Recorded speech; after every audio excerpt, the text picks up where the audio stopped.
অনুরোধ করে যুবক, প্লিজ যুবক, হৃদয়টাকে মেরে ফেলিও না। তুমি দেখো না, তোমার বয়স 22, 10 বছর বয়সে মা বলেছে স্কুলে যা, মাদ্রাসা যা, মানুষ হবি, ভবিষ্যৎ ভালো হবে।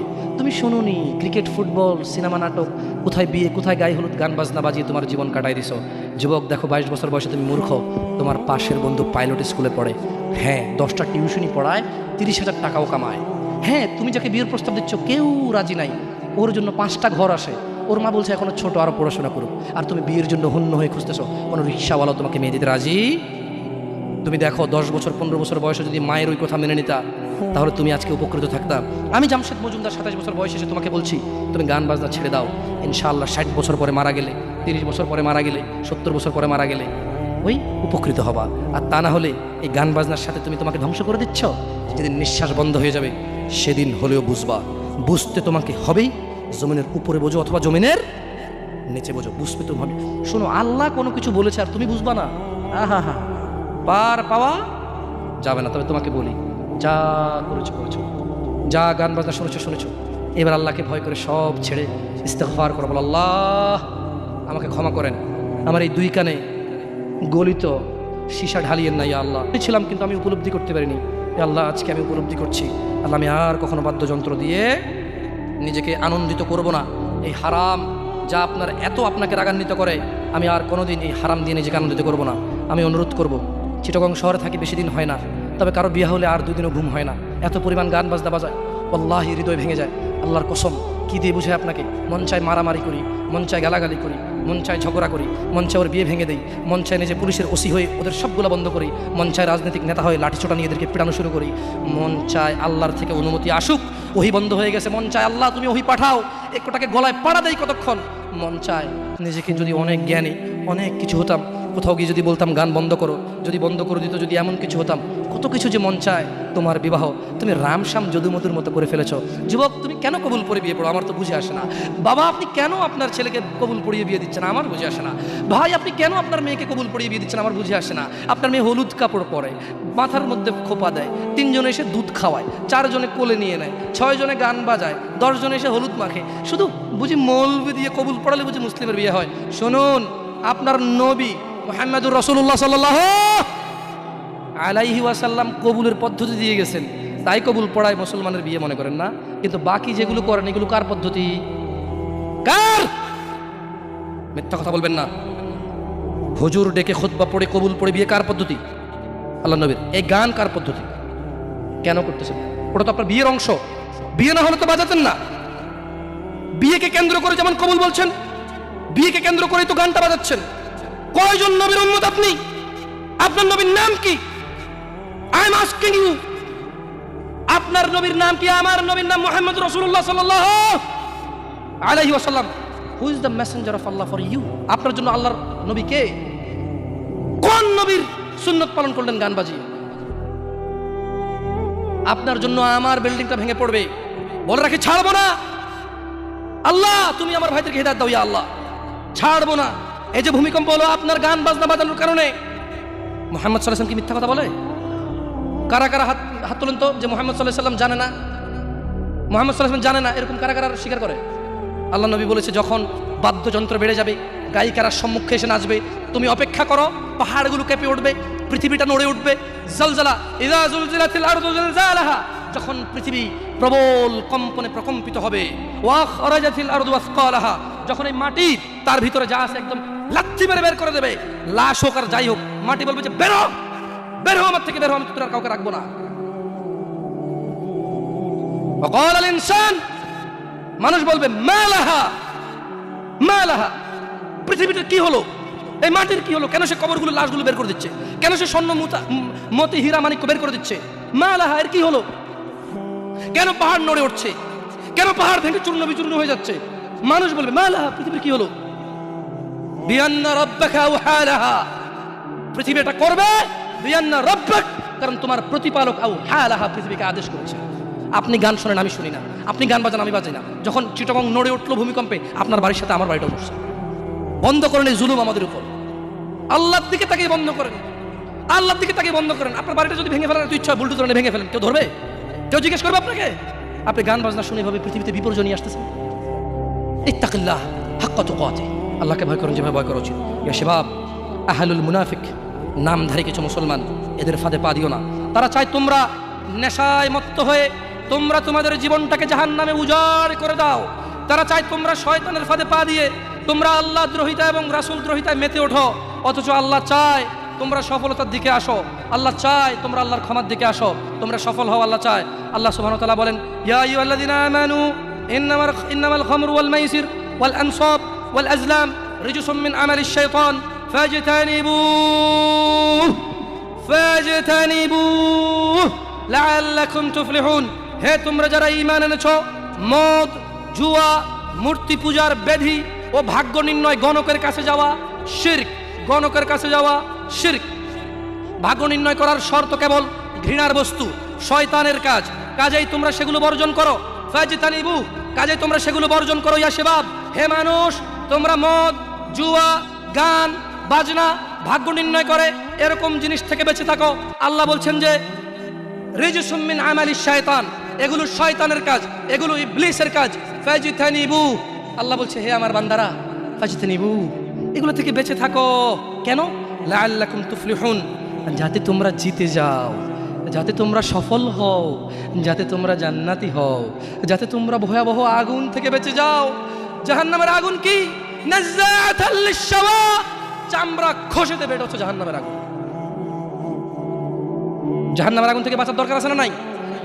এইভাবে এলোমেলো চলাফেরা, শুক্রবারের নামাজে গিয়ে বাকি সব বাদ দিয়ে নামাজও পড়বো, শুধু খাবো। আরে বাস্তবতা এমন, এখনকার ঘুষখোররা বলে যে শুনেন 3 লাখের নিচে হবে না, আপনাকে বুঝতে পারতেছি না, জোরের টাইম চলে যাচ্ছে, দিলে দেন না দিলে যায় নামাজ যাই। বড় আশ্চর্য, বড় আশ্চর্য। আরে ভাই, নামাজ আল্লাহর সাথে অপরাধ, ক্ষমাকারী কে? জানা আল্লাহর সাথে অপরাধ, ক্ষমাকারী কে? মদ পান আল্লাহর সাথে অপরাধ, ক্ষমাকারী কে? কিন্তু যার থেকে ঘুষ নিছেন, এটা কি আল্লাহর হোক না মানুষের হোক? ক্ষমাকারী কে? মানুষ, আল্লাহ না। আল্লাহ ক্ষমা করবে না, আল্লাহ নিজের উপরে হারাম করে দিয়েছে এটা। আপনি যদি বলেন যে আমি 3 দিন ভাত খাবো না, পারবেন? এই ওয়াদার উপর থাকতে পারবেন? নাকি খিদের জ্বালা খেতেই হবে? আল্লাহ এতটাই ক্ষমতাবান, তিনি যদি বলেন যে আমি এটা করবো না, তিনি এটা না করে থাকতে পারেন। অনেকে বলে যে আল্লাহ চাইলে পুরুষটাকে মহিলা বানাইতে পারবে। আমরা বলি যে আল্লাহ চাইলে সবই পারবে, কিন্তু আল্লাহ এখানে বলেছে আমি চাইবই না এটা। আর আল্লাহ এত ক্ষমতাবান, আমি এটা করবো না বলে পৃথিবীর কেউ জোর করে ওনাকে করাইতে পারবে না। আমরা কথা বুঝতে পারছেন? এই জন্য মানুষের হক যে নিচ্ছেন আপনারা, আল্লাহ ক্ষমা করবে না। তো প্রশ্ন, আল্লাহ এত ক্ষমতাবান, আল্লাহ ক্ষমার মালিক না আল্লাহ? আল্লাহ এই ক্ষমতাটা তার বান্দাকে ভালোবেসে দিয়ে দিছে। হ্যাঁ বান্দা নে, তোকে দিয়ে দিলাম ইখতিয়ার, আমি আল্লাহ মিথ্যা কথা বলি না। তোর হক যে খাবে, তুই মাফ করলে সে মাফ পাবে, আমি মাফ করবো না। আমি দাখিলি দিব না জায়গায়, কি করবে না? আমি না কি গোলাবো না। লা ইলাহা ইল্লাল্লাহ, সুবহানাহু, তিনি পবিত্র। তো তারা চায় তোমরা মদ, জুয়া, নেশায় ব্যতিব্যস্ত হয়ে থাকো। নামধারী মুসলিমরা চায়, মুনাফিকরা চায় এটা। কাফেরদের দোষ দিয়ে লাভ নাই, 90% মুসলমান দেশ, আপনারাই তো বলেন। তা কাফের কি করে? এখানে মদের আড্ডার মালিক মুসলমান, এখানে গানের আড্ডার মালিক মুসলমান, এখানে ডিস কেবলের মালিক মুসলমান, এখানে মানুষ মারে মুসলমানের কথা, এখানে মানুষ বাঁচায় মুসলমানের কথা, এখানে দুজনে যায় উঠা নিয়ে চলে আসে কাউকে মুসলমানের কথায়, মুসলমানের বাড়ির নিচে মসজিদ, মুসলমানের দোকানের উপরে মসজিদ, মুসলমানের ঘরের পাশে মসজিদ। মুসলমান নামাজ আসে না, কাফের দোষ দিবেন কিভাবে আপনি? সবই তো মুসলমান। তো এরা কি মুসলমান না মুনাফিক? এরা মিথ্যাবাদী। কি আপনার মনে কষ্ট নিচ্ছেন যে আমাদেরকে গালি দিয়ে গেল? ওয়াল্লাহি ওয়াল্লাহি ভুল বুঝিয়েন না। আমি এই কথাগুলো বলে বোঝাতে চাচ্ছি, আপনি যে নামাজ পড়েন না, এটা ছাড়া বিকল্প নাই। আমি বলি না যে আপনি খারাপ জাহান্নামে চলে যাবেন, না। আপনার মালিক কে? তিনি যদি আপনাকে জান্নাত দেয় ক্ষমা করে, কেউ ঠেকাইতে পারবে? কিন্তু মনে রাখবেন, তিনি মিথ্যা কথা বলেন না। তিনি বলে দিয়েছে তিনি কাদেরকে জান্নাত দেবে। উনি পৃথিবী পরিচালনা করেন একটা নিয়ম শৃঙ্খলায়। কিভাবে? একটা নিয়ম শৃঙ্খলায়। বুঝে আসছে না, আসে নাই? যাই হোক, ইবনে আব্বাস রাদিয়াল্লাহু আনহুমার বর্ণনায় রাসূল সাল্লাল্লাহু আলাইহি সাল্লাম বলেন, আল্লাহ তাআলা মদ, জুয়া, তবলা, সারেঙ্গি হারাম করেছেন। তিনি আরও বলেন, নেশাগ্রস্ত করে এমন প্রত্যেক বস্তু হারাম। মুসনাদে আহমদ ও আবু দাউদ এসেছে। এছাড়াও বহু প্রমাণ ও নির্ভরযোগ্য হাদিস রয়েছে যাতে গান, বাদ্যযন্ত্র হারাম ও নাজায়েজ বলা হয়েছে। এই ব্যাপারে বিশেষ সতর্কবাণী রয়েছে ও কঠিন শাস্তির ঘোষণা করা হয়েছে। রাসূলুল্লাহ সাল্লাল্লাহু আলাইহি সাল্লাম বলেছেন, আমার উম্মতের মধ্যে এমন সম্প্রদায় হবে যারা জানা, ব্যভিচার, রেশমি কাপড় ব্যবহার, মদ পান, ও গান বাদ্যকে হালাল করবে। আপনি আপনি আপনি খেয়াল করে দেখেন, আল্লাহ নবী ভবিষ্যৎবাণী দিয়ে গেছে যে আমার উম্মতের মধ্যে এমন কিছু লোক বের হবে যারা দাঁড়িয়ে থাকবে, 60 বছর বয়স হবে, মসজিদের সভাপতি হবে, স্কুলের সভাপতি হবে, অথবা কোনো পতি হইলো না, কারো পতি হইলো না, এমনি মানুষ ভিক্ষা করে হলো বিয়ে করে গান বাজার ব্যবস্থা করবে। ভিক্ষা করে হলো গান বাজার কি করবে, ব্যবস্থা করবে। নাহলে তাকে বিয়ে হচ্ছে না, নাহলে কি হচ্ছে না, বিয়ে হচ্ছে না। ওয়াল্লাহি যত পোলা তার বিয়েতে গান বাজার, বাবা জীবিত, এই বাবা দায়ী। যদি ওই বাবা বিয়েতে উপস্থিত থাকে, বাবা ছেলেকে ডাইরেক্ট বলবে, শোনো তোমার যৌবন আছে, তোমার ইনকাম আছে, তোমার ক্ষমতা, তুমি গান বাজনা বাজাবা। আমি বাবাকে আল্লাহ ক্ষমতা দিছে, আল্লাহকে আমি রাজি থাকবো না, তোমার বিয়ে হবে না। মেয়েকে বলবেন তোর বিয়ে হবে না, তুই গায়ে হলুদে যাবি মানে? আমি খালি এখান থেকে সরে যাই আর বলবো যে এইটা আমি বিয়েতে থাকবো না, এই বিয়ে হারাম, গান বাজনা বাজতেছে, গায়ে হলুদ হচ্ছে, আমি বিয়েতে থাকবো না, এটা আল্লাহ আমার পাওয়ার দিচ্ছে। তুই মক্কার ইমামে যদি বিয়ে পড়াস আর আমি না রাজি না থাকি, তোর বিয়ে হারাম। বুঝাচ্ছে না, আসে নাই? পোলাই যদি মাইয়ে যদি নিজের পাওয়ার ইস্তেমাল করে, আপনিও নিজের পাওয়ার ইস্তেমাল করেন। বলেন যে কি পাওয়ার দেখাস রে আমার সাথে, আমি তোর বাপ, কি পাওয়ার দেখাস তুই? তুই আমাকে জাহান্নামে নিয়ে যাবি? নো, ফেরাউন পারেনি, নমরুদ পারেনি, আবু জাহেল পারেনি, আবু লাহাব পারেনি। তুই আমার জন্মের ছেলে, তুই এমন কাজ করবি আমাকে জাহান্নামে নিয়ে যাবি? না, আমি তোর সাথে একমত না, এই কাজে আমি নাই, এই কাজে আমি। বলতে পারবেন? বলতে পারবেন? দেখুন, বলতে পারেন আর না পারেন, এখানে স্বীকৃতি দেন আর না দেন, বলা উচিত। যাই হোক, রাসূলুল্লাহ সাল্লাল্লাহু আলাইহি সাল্লাম বলেন, যে ব্যক্তি দুনিয়াতে মদ পান করবে তার যে ব্যক্তি দুনিয়াতে মদ পান করবে ও তওবা করবে না, সে আখিরাতে তা থেকে বঞ্চিত থাকবে। দেখুন দিনী ভাইয়েরা, জিনা ব্যভিচার এত পরিমাণ বেড়েছে। হে মুসলমান, হে মানুষ, মুনাফিকের ফাঁদে পা দিও না।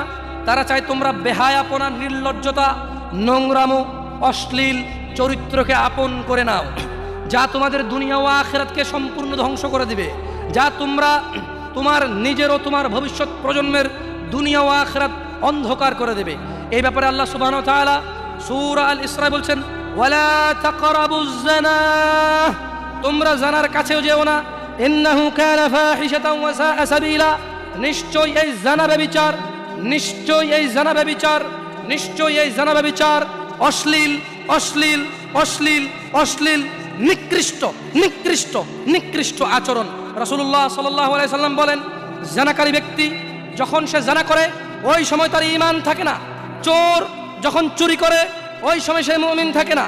মদখোর, নেশাগ্রস্ত লোক যখন সে নেশা করে ওই সময় তার ঈমান থাকে না। চিন্তা করে দেখেন তো, মদ খাওয়া অবস্থা মারা গেলে কি হয়ে মরলেন বলেন তো? যতই হজ করেন কি হয়ে মরলেন? হজ করতে কে বলছে? আল্লাহ। হজ করতে কে বলছে? মুহাম্মদ সাল্লাল্লাহু আলাইহি সাল্লাম। নামাজ পড়তে কে বলছে? আল্লাহ।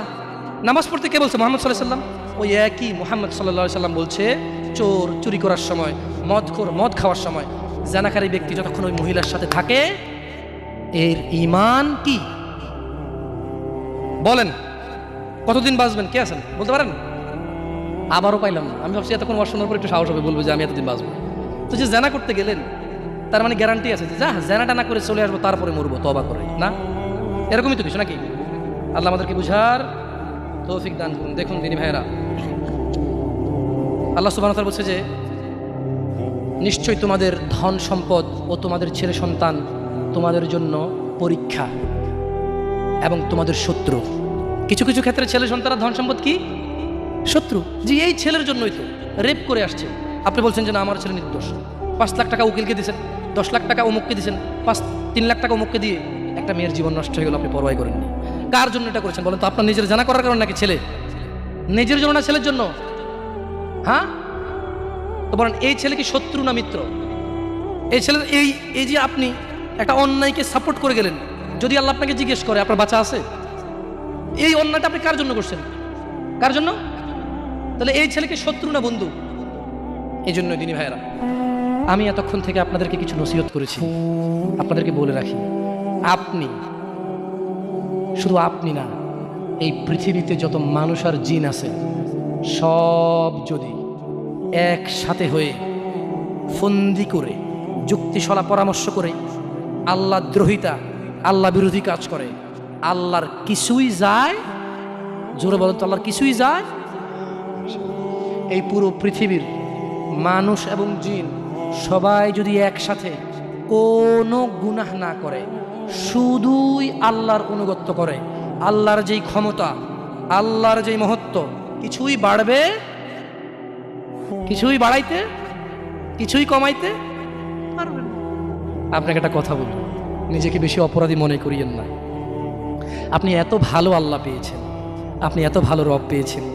বনি ইসরায়েলের একজন লোক 99 জন লোককে হত্যা করলো, তারপর সে চিন্তা করলো আমার ভালো হওয়া উচিত, ক্ষমা পাওয়া উচিত, জাহান্নামের আগুন থেকে মুক্তি পাওয়া উচিত। বাবা আমি এই জাহান্নাম সহ্য করতে পারবো না, কিভাবে আমি জাহান্নাম থেকে বাঁচবো? তখন সে একজন জ্ঞানী লোকের খোঁজ নিল এবং জিজ্ঞেস করলো যে আমার কি ক্ষমা হবে? ওই লোকে বলল যে না না, তোমার তো ক্ষমা হবে না। একবার তারেও মেরে কতজন পূর্ণ করলো? কিন্তু তার হৃদয়ে যন্ত্রণা কমেনি। ওই যে একটা যন্ত্রণা, কি কাজ করলে আমি ক্ষমা পেয়ে যাব, কি এমন কাজ করলে আমি আল্লাহর আযাব থেকে রক্ষা পাবো। সে আল্লাহকে প্রচণ্ড ভয় পাচ্ছিল। অ্যাট দ্য সেম টাইম সে সিদ্ধান্ত নিয়েছিল যে সে আর হত্যাই করবে না, সে ভালো হয়ে যাবে, অন্যায় করবে না, সে অন্যায় করবে না। কিন্তু তার ভালো হওয়ার জন্য একটা গ্যারান্টি লাগবে যে কে আছে এমন যে আমাকে বলবে কি করলে আমাকে আল্লাহ ক্ষমা করে দেবে। ওই লোকটা যখন মারা যায় আল্লাহ তাকে জান্নাত দিয়েছে। কেন? সে ভালো হওয়ার ইচ্ছা পোষণ করেছে। আপনিও ভালো হওয়ার ইচ্ছা পোষণ করেন, করবেন তো ইনশাআল্লাহ। আর ভালো কখন হতে হবে? কালকে? কালকে? কখন থেকে ভালো হতে হবে? না বিয়ের পরে। ভালো কখন থেকে হতে হবে? না চাকরির পরে। ভালো কখন থেকে হতে হবে? একটু দাঁড়িয়ে পাকার পরে, নাকি এখন থেকে? একটু নিজেকে প্রশ্ন করিয়েন, যখন বলবেন কালকে থেকে ভালো হয়ে যাব, মহা অন্যায় কথা। মানে আপনি নিশ্চিত গ্যারান্টি দিয়েছেন আপনি কালকে পর্যন্ত বাঁচবেন। এটা কত জঘন্যতম কথা না? আল্লাহ আমাদেরকে বোঝার তৌফিক দান করে দিন ভাইরা। একটা হাদিসে কুদসি শুনিয়ে চলে যাবেন ইনশাআল্লাহ তাআলা। বক্তা এসে গেছেন মাশাআল্লাহ আলাইহি। আল্লাহ ইয়াহফাযহু ওয়া ইয়াহফাযকুম। আল্লাহ সুবহানাহু ওয়া তাআলা ফেরেশতাদেরকে ডেকে বললেন। কাকে? কাকে ডেকে বললেন? ফেরেশতাকে। যে হে ফেরেশতারা, আমার কোনো বান্দা সে যদি গুনাহ করার ইচ্ছা করে, কি করার ইচ্ছা? তুমি লেখিও না।